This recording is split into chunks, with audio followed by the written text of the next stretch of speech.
Hello and welcome. I'm Scott Dennis. And I'm Haley Wilkes. Thank you for joining us tonight. Our top story this evening at 6. A quiet Sarasota neighborhood is now the scene of a kidnapping investigation. Sarasota County Sheriff's deputies say a man held his former girlfriend hostage for several days before she was finally able to escape.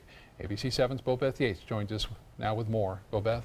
Well, imagine running down the Cedars, seeing a woman run down the street trying to escape a man she said has been holding her hostage since May 23rd.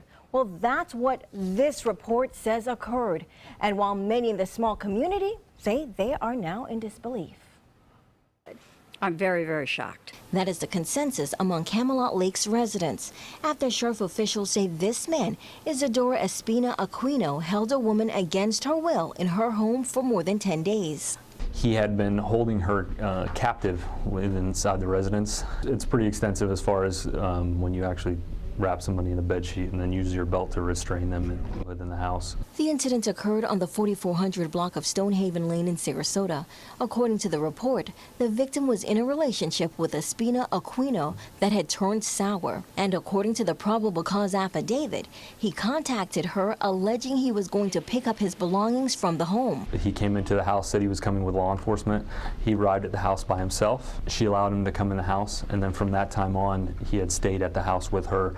Would not let her leave. If they did leave, they left together. Was monitoring her phone calls, was monitoring anything she was doing on the phone, on the internet. Days into the captivity, things became more volatile, and Espina Aquino became paranoid that the victim would escape.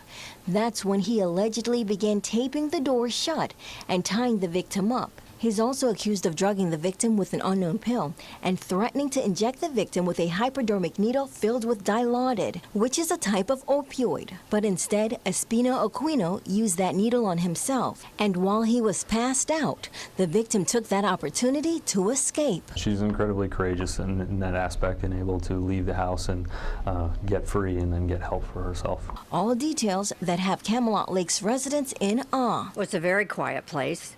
And with older people, and yeah, nothing like this has ever happened here. Now, Espina has been arrested for false imprisonment, violation of a restraining order, and domestic battery.